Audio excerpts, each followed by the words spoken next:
नमस्कार मित्रांनो, आपण एन जे ई वेल्थ या ॲपमध्ये वेगवेगळे फीचर्स बघत आहोत. त्यामध्ये आज मी तुम्हाला दाखवणार आहे की mutual fund S I P किंवा लमसम आपण कशा पद्धतीने बाय करतो. तर सर्वात आधी खाली जे होम, पोर्टफोलिओ, ट्रान्झॅक्ट वगैरे दिसतात, तर तुम्हाला ट्रान्झॅक्टवर क्लिक करायचं आहे. इथून तुमचे ट्रान्झॅक्शन्स होतात. तिथे तुम्हाला म्युच्युअल फंड्स आणि मार्स हे दिसतात. तर मार्समध्ये जर इन्व्हेस्ट करायचे असेल तर मार्सला आपण क्लिक करू. मार्स काय आहे हे मागील व्हिडिओमध्ये तुम्हाला मी ऑलरेडी सांगितलं होतं. म्युच्युअल फंड्स ऑटोमेटेड रिबॅलन्सिंग सिस्टम म्हणून टूल आहे एन जीचं.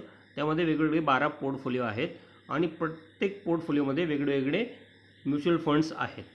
तर आता आपण बघूया की एखादा म्युच्युअल फंड मी तुम्हाला दिल्यानंतर तुम्ही तो कशा पद्धतीने एस आय पी लावू शकतात किंवा म्युच्युअल फंड लमसम परचेस करू शकतात. तर ट्रान्झॅक्टला क्लिक केल्यानंतर म्युच्युअल फंड्सला क्लिक करायचं आहे. तिथे सर्वात पहिलं जे ऑप्शन आहे purchase by S I P, त्याला क्लिक करायचं आहे. क्लिक केल्यानंतर तुम्हाला इथे आता एखाद्या फंडचं नाव जर मी दिलं तर तो फंड सर्च करायचा आहे. समजा HDFC डिव्हिडंड फंड, हे फक्त उदाहरण आहे, तुम्ही तो घ्यावा असं रिकमेंडेशन नाही. मग त्याचं नाव सर्च करायचं आहे, HDFC डिव्हिडंड फंड. मग आता समजा हा HDFC डिव्हिडंड जो फंड आहे त्याला मी क्लिक केलं. ट्रान्झॅक्शन केल्यानंतर इथे तुम्हाला एस आय पी आणि लमसम दिसेल. एस आय पी म्हणजे तुम्हाला सिस्टमॅटिक इन्व्हेस्टमेंट प्लॅन करायचं असेल, दर महिन्याला माझे ऑटोमॅटिक डिडक्शन व्हायला पाहिजे, बँकेतून ऑटोमॅटिक कट झाले पाहिजे, त्यासाठी एस आय पी असते. आणि लमसम म्हणजे एकाच वेळेस समजा तुम्हाला 5,000, 10,000 किंवा 20,000 टाकायचे आहेत तर ते तुम्ही लमसमला क्लिक केल्यानंतर टाकू शकतात आणि कधीही त्याच्यामध्ये ॲड देखील करू शकतात. एस आय पीला देखील तुम्हाला जर टॉपअप करायचं असेल, तुमच्याकडे 50,000 एक्स्ट्रा आले तर तुम्ही जी काही एस आय पी चालू आहे तो फंड चांगला असेल तर त्याच फंडमध्ये वरून टॉपअपसुद्धा मारू शकतात. 50,000ची, 1,00,000ची तुम्हाला पाहिजे तसं. लमसम घेताना देखील तसंच करू शकतात. पण एस आय पी म्हणजे दर महिन्याला कापले जातील. मग समजा मला एस आय पी लावायची असेल तर मी इथे क्लिक करेल. मग एस आय पी क्लिक केल्यानंतर इथे परचेस दिसेल, परचेसला क्लिक राहू द्या. आपल्याला रिडीम नाही करायचे आहेत.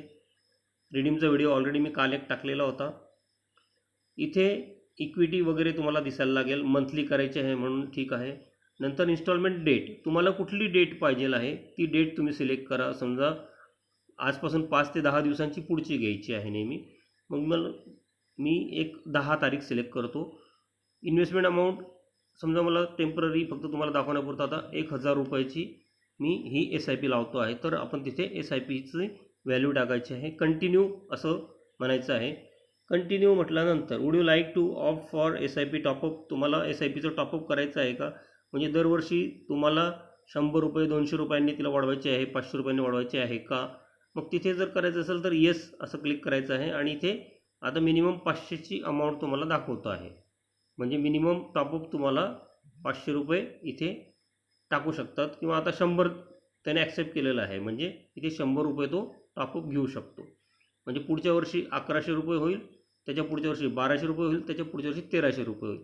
जर तुम्हाला नसेल ते टॉपअप करायचं तर इथे नो असं क्लिक करायचं आहे. मग नंबर ऑफ इन्स्टॉलमेंट्स आपण 40 वर्षाचे, 35 वर्षाचे, 30 वर्षाचे अशा पद्धतीने वेगवेगळे प्लान्स घेतो. तर इथे तुम्ही समजा मी आता टेम्पररी 30 वर्षाचं जरी घेतलं तरी 12×36 म्हणजे 360 इन्स्टॉलमेंट्स. किंवा 40 वर्षाचं टाकायचं म्हटलं तर 40 वर्ष घेणार नाही हा आता, कारण ऑलरेडी हे आता 4-5 महिन्यापासूनचं अकाउंट आहे. मग 12×4=48, 480 नाही घेणार, पण 475 घेतो का ते बघूया. मग तो म्हणतो की 355 घेऊ शकतो, तर मी इथे आता 355 टाकेल. मग एस आय पीचा मंथ कुठला आहे, आता इथे तो त्याने दिलेली आहे आपल्याला 10 जुलै. मी 10 तारीख घेतली होती म्हणून जुलैपासून सिलेक्ट केलेलं आहे त्याने automatic. Would you like to initiate purchase along with S I P, म्हणजे तुम्हाला ही एस आय पी चालू जेव्हा होते आहे 10 तारखेला, त्या दिवशी हे जे 1,000ची एस आय पी तुम्ही करता याच्या व्यतिरिक्त 5-10 हजार रुपये तुमच्याकडे एक्स्ट्रा असतील तर ते तुम्हाला टाकायचे आहेत का असं तो विचारतो आहे. समजा तुम्हाला टाकायचे असतील तर येस, किंवा मग तुम्ही नो असंच राहू द्यावं. मग नो.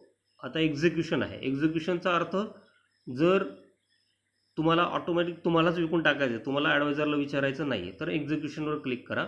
आणि जर ॲडवायझरला विचारून विकायचं असेल तर ॲडवायझरला क्लिक करायचं, ॲडवायझरीला. मग एक्झिक्युशन केलं, एक्झिक्युशन तसंच राहू द्या, कंटिन्यू करा. कंटिन्यू केल्यानंतर इथे तुम्हाला तो पुन्हा दाखवतो की तुम्ही कुठला SIPला सिलेक्ट केलेला आहे आणि ती SIP चालू होणार आहे कधीपासून आणि कधी थांबणार आहे. इथे ॲक्सेप्ट टर्म्स अँड कंडिशन्स करावं लागतं. मग त्याला कंटिन्यू क्लिक करायचं आहे. कंटिन्यू क्लिक केल्यानंतर कन्फर्म क्लिक करायचं आहे. आता एक फोलिओ नंबर क्रिएट होतो, त्याला ऑथराईज करायचं आहे. ऑथराईज केल्यानंतर तुम्हाला तो ईमेल IDला आणि तुमचं जे मोबाईल आहे दोघांना SMS पाठवतो. मग आपण बोथ सिलेक्ट करायचं आहे. एकच सिलेक्ट केलं तर काही वेळेस समजा तुमचं नेटचा इश्यू असेल किंवा SMSचा आलाच नाही तर मग तेव्हा इश्यू असतो, म्हणून आपण बोथ सिलेक्ट करायचं. जनरेट OTP याला क्लिक करायचं आहे. जनरेट OTP क्लिक केल्यानंतर तिथे OTP जनरेट होतो, तो तुम्हाला SMSला येतो आणि त्यानंतर तो OTP टाकून तुम्ही तिथे सिलेक्ट करायचं आहे. आता मी वेगळ्या मोबाईलमध्ये ही रेकॉर्डिंग करतो आहे आणि वेगळ्या मोबाईलला माझा OTP येणार आहे, म्हणून मी त्या OTPची वाट बघेल. आता दुसऱ्या मोबाईलला मी OTP चेक करतो. आता OTP आलेला आहे, तो मी इथे टाकतो आहे 374379. मग इथे तो फोलिओ ऑथराईज दाखवतो आणि त्याला सबमिट करायचं आहे. सबमिट केल्यानंतर अशा पद्धतीने तुमचं ट्रान्झॅक्शन सक्सेसफुल तो दाखवणार आहे. म्हणजे तुमचं हे SIP आता सुरू होणार आहे. 10 तारखेला ऑटोमॅटिक बँकेतून पैसे कापले जातील. Thank you for watching this video.